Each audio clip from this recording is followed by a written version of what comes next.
बिहार के शिक्षा मंत्री प्रोफेसर चंद्रशेखर के द्वारा दिए बयान को लेकर विवाद बढ़ता जा रहा है। प्रोफेसर चंद्रशेखर ने बयान दिया था कि रामचरितमानस समाज को तोड़ने वाला है। इन्हीं सभी आरोपों को लेकर आज विश्व हिंदू परिषद के द्वारा केस दर्ज कराया गया है। आइए सुनते हैं विश्व हिंदू परिषद के सदस्यों ने क्या कुछ कहा है। ये जो मंत्री जी हैं माननीय चंद्रशेखर यादव जी, जो विवादित बयान बार बार दे रहे हैं लगातार 3 दिनों से, उसी के लिए हम लोग आज माननीय न्यायालय में आए हैं और न्याय का गुहार लगाए हैं हम लोग। और हमको उम्मीद भी है न्यायालय पे कि हम लोग को इंसाफ मिलेगा और इनको मंत्रिमंडल पद से हटाया जाएगा। और इसके साथ साथ जो माननीय मुख्यमंत्री जी हैं वो पूरे भारतवासी से माफ़ी मांगे कि नहीं, हमसे गलती से हमारे मंत्रिमंडल के जो मंत्री हैं वो बयान दे दिए हैं और अपने मंत्री पद से भी इस्तीफा दे देवे। बयान दिए रामचरितमानस को लेके कि ये विवाद फैलाने वाला ग्रंथ है, तो इनके पूर्वज भी आज तक नहीं पढ़े होंगे कि रामचरितमानस है क्या। कभी पढ़ के समझे। 1-2 श्लोक जो है ऊपर का काट दिए और नीचे का जो समझा रहे हैं, संदेश दे रहे हैं कि दंगा फैलाने वाला ग्रंथ है। पहले ये पूरा पढ़ ले, समझ ले, नहीं तो हमारे जैसे विद्वान के पास आवे, मैं इनको पढ़ा के समझाऊंगा कि रामचरितमानस है क्या, इसका मतलब क्या है। तो ये बयान देने से और दंगा तो ये खुद फैला रहे हैं और दोषी दे रहे हैं रामचरितमानस को, जो बरसों से करोड़ों हिंदुओं लेके चले आ रहे हैं। इसको आज उस हिंदुओं के आस्था से खिलवाड़ कर रहे हैं, ठेस पहुंचा रहे हैं हिंदू के आस्था से। इसी के लिए आज हम लोग माननीय न्यायालय में गुहार लगाए हैं और इसका इंसाफ हम लोग को मिलेगा। न्यायालय पर हम लोग को पूरा भरोसा है। आज हमने जिला अध्यक्ष विश्व हिंदू परिषद की हैसियत से मैं कृष्ण मुरारी भरतिया, मैंने मुख्य न्यायिक दंडाधिकारी पूर्वी मुजफ्फरपुर के न्यायालय में एक परिवाद दायर किया है बिहार के शिक्षा मंत्री डॉक्टर चंद्रशेखर पर। इन्होंने परसों जो बयान दिया है वह बयान, इनका बयान है कि श्री रामचरितमानस समाज को जोड़ने के बजाय तोड़ने का काम करता है और यह नफरत फैलाने का काम करता है। लाखों करोड़ों हिंदुओं के आराध्य देव श्री रामचंद्र जी का जिनमें वर्णन है और संत गोस्वामी तुलसीदास जी के द्वारा रचित यह श्री रामचरितमानस आज पूरे भारत ही नहीं पूरे विश्व के हिंदुओं के बीच आस्था का ये एक ग्रंथ है।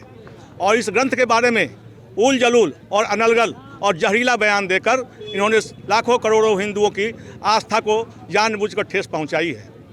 और इससे इन्होंने समाज में चाहा, इनकी मंशा है इससे समाज में विद्वेष फैले और समाज में आपसी मतभेद हो जाए। इसके लिए इन्होंने ये बयान दिया है क्योंकि कल दोबारा फिर इन्होंने अपने बयान को रिपीट किया है और कहा है कि मैंने सोच समझकर यह बयान दिया है। इसलिए किसी आवेश में इन्होंने यह बयान न दिया है। यह नासमझी में इनका बयान है। इनका बयान सोची समझी साजिश के अंतर्गत है और यह अपराधिक प्रवृत्ति के व्यक्ति हैं, क्योंकि इन पर पहले भी एक केस हो चुका है दर्ज इन पर पूर्व में, जिसमें यह 10 कारतूस के साथ हवाई अड्डे पर पकड़ाए थे। क्या न्यायालय से उम्मीद रखेगा? न्यायालय से उम्मीद है और न्यायालय से हमारी मांग है, न्याय मिलेगा हमको। और इनको बिहार सरकार को न्यायालय आदेश दे कि इनको शिक्षा मंत्री के पद से बर्खास्त किया जाए और न्यायालय के द्वारा उचित धाराओं में जो धाराएं दी गई उसमें कार्रवाई कर इनको गिरफ्तार कर इनको जेल भेजा जाए। आज हमने विशेष न्यायालय MP MLA के जज श्री विकास मिश्रा जी की अदालत में बिहार सरकार के शिक्षा मंत्री डॉक्टर चंद्रशेखर के खिलाफ एक आपराधिक मामला दर्ज कराया है। हमने आरोप लगाया है कि उनके द्वारा 11 जनवरी को पटना में नालंदा खुला विश्वविद्यालय के कार्यक्रम के दौरान रामचरितमानस पर जो आपत्तिजनक अभद्र टिप्पणी की गई है, जिसमें कहा गया है कि यह ग्रंथ नफरत फैलाता है। इसके साथ ही कुछ जाति संबंधित विवाद भी उन्होंने पैदा किया है और नफरत फैलाने का कार्य किया है। इसी को लेकर के हमने यह मुकदमा दर्ज कराया है। इसमें IPC की धारा 153, 295, 296 के साथ साथ 504, 505, 506 के तहत दर्ज मुकदमे में हमने कहा है कि जानबूझ करके साजिश के तहत करोड़ों हिंदुस्तान के हिंदुओं की भावना को ठेस पहुंचाने, नफरत फैलाने के उद्देश्य से इस तरह का इनका बयान आया है। माननीय न्यायालय ने स्वीकार करते हुए 25 जनवरी की तिथि सुनवाई हेतु मुकर्रर की है। ठेस पहुंचा है और ये हमारे न्यायालय में अगर इनका जो है अगर जज साहब से पूरा अपेक्षा किया गया है कि इस पर सही से सही कार्रवाई किया जाए और हमारे नीतीश कुमार जो हमारे मुखिया हैं वो अपने इस जो मंत्री साहब हैं इन पे बहुत सटीक कार्रवाई करें। शिक्षा मंत्री ये बना दिए हैं शिक्षा मंत्री, पहले तो इनको समझना चाहिए कि शिक्षा होता क्या है। रामचरितमानस मानव के जीवन का बहुत मूल अधिकार, कैसे मानव अपने जीवन में यापन करेगा उसको ये बताता है। धारा अभी धारा इन पे 153, 100A, 153B, 295, 298, 505 लगाया गया है इन पे। मामला अगर न्यायालय में सत्य पाया जाता है तो क्या इन पे अब न्यायालय का अपना अधिकार होता है, वो सत्य पाएंगे, उस पर कार्रवाई करेंगे, अपना उचित जरूर कार्रवाई करेंगे। आपका नाम क्या हुआ? हिमांशु पाठक। 195, 195 क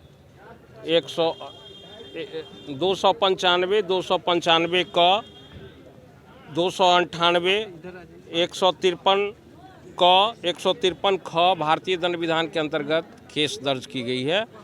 जिन्होंने परिवादी ने जो बयान दिया है वो इन्हीं धाराओं के संगत धाराओं में यह केस दर्ज की गई है। यदि मामला सत्य पाया गया तो क्या यदि मामला सत्य पाया जाएगा तो दोषियों के विरुद्ध कार्रवाई न्यायालय द्वारा की जाएगी। परिचय? सतीश शंकर ठाकुर, अधिवक्ता, civil court Muzaffarpur, district bar association Muzaffarpur.